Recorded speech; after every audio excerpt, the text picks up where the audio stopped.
So these innocent old ladies like to run people over for money. This is Helen and Olga, and they live in Los Angeles. Now, Helen and Olga have been besties their entire life, and together they made murder a side hustle. They weren't just your average grandmas baking cookies and playing bingo. No, no, no, no, no. They were running one of the most twisted insurance fraud schemes you could ever imagine, and it lasted years. This is how. Helen and Olga would find homeless men who were vulnerable and desperate. They would offer them a place to stay, promise to help them get their life back on track. And while they were busy playing kind-hearted grandmothers, behind the scenes, they were taking dozens of life insurance policies on these men. They weren't doing this because they cared about them. They weren't even doing it out of some weird sense of charity. They were setting up a murder. Once all the insurance policies were in place and all the men were fully covered, they would kill them. And they did this repeatedly. Now, let's talk about Helen. She was the most polished out of the two. She owned real estate, was well off, and always seemed like she had her life together. And then there was Olga. Olga was a messy one. A Hungarian immigrant who played the sweet little old lady role to perfection, always acting as if she was clueless and fragile. Together though, they were like a sociopathic tag team. Helen being the brains and Olga being the one who played the sympathy card. Their first victim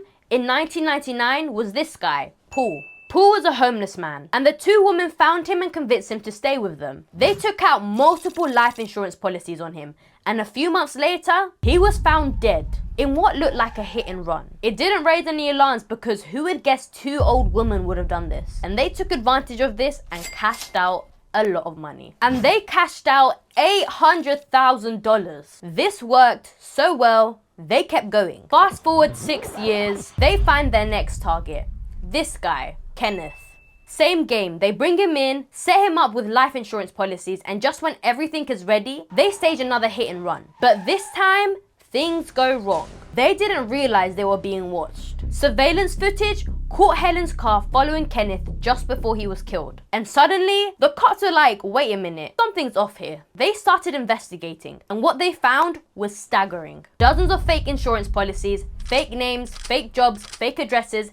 Everything was a lie. But the real kicker? They found audio recordings of Helen and Olga fighting over how they were going to split the money over Kenneth's death. At trial, these two didn't even try to act sorry. Helen showed up looking like she was ready for a country club brunch, like nothing was wrong. And Olga, she played the confused old lady act, like she had no idea what was happening. She was like, what?